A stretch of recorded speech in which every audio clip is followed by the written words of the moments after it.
So, are the Trump administration's nuclear plans a good idea? We get two views now.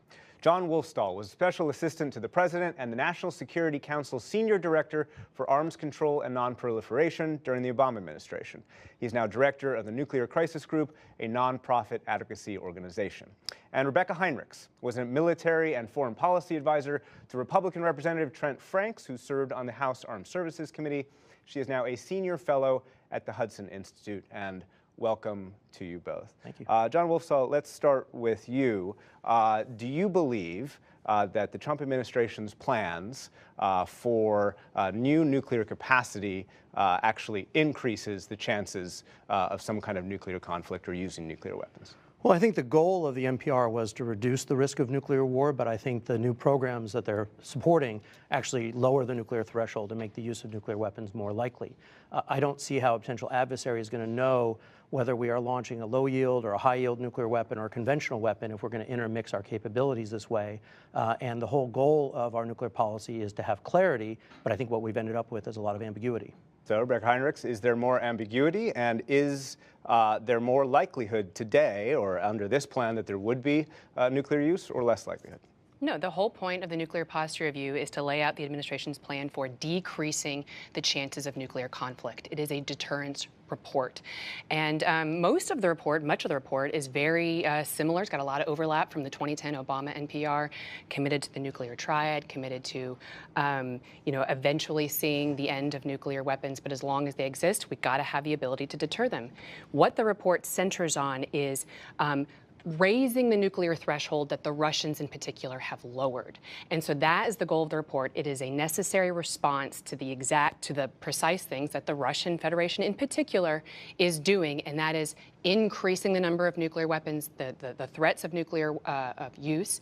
And so there's a gap clearly in our current strategic deterrent. And so this report is making a deliberate attempt to close that gap. Jon Wolfsthal, the specific notion is that Russia has relatively small nuclear weapons, and the U.S. needs relatively small nuclear weapons in order to deter Russia's use to that. Is that right? Well, if you believe that, then you like the fact we already have about 500 to 1,000 low-yield nuclear weapons in the arsenal. The air-launched cruise missile and the B-61 bomb in Europe both have lower yields.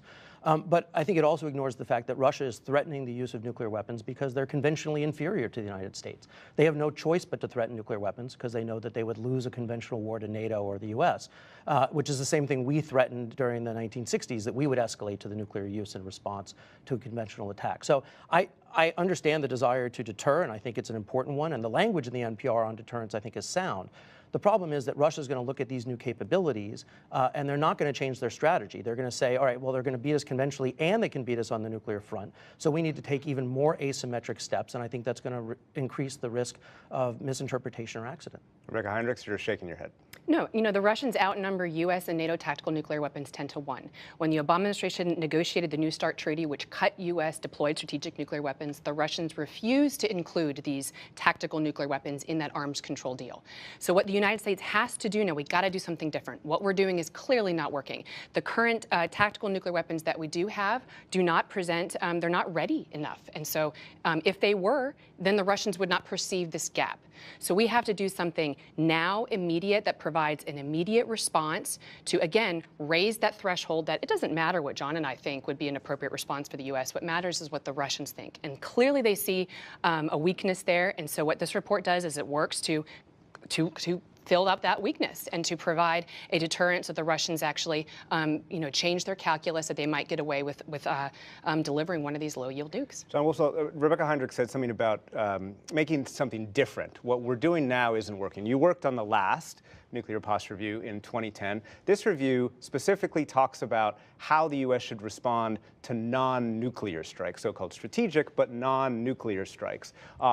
Did what you hear today and what you read in the review, was it demonstrably different than the 2010 version that you worked on? So I think this NPR was designed to look and sound like the Obama NPR, but in fact the details are very different. So President Obama said we want to pursue a world without nuclear weapons.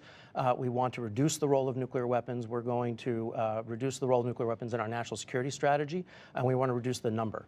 What this NPR says is we're going to increase the role of nuclear weapons. The goal of deterrence is the same, but the circumstances where we may use them are actually much broader. We said specifically massive conventional attack, chemical biological attack from a nuclear state might require us to respond with a nuclear weapon. This new category of non-nuclear strategic attack against critical infrastructure, against early warning, are problems, but they don't have a nuclear solution.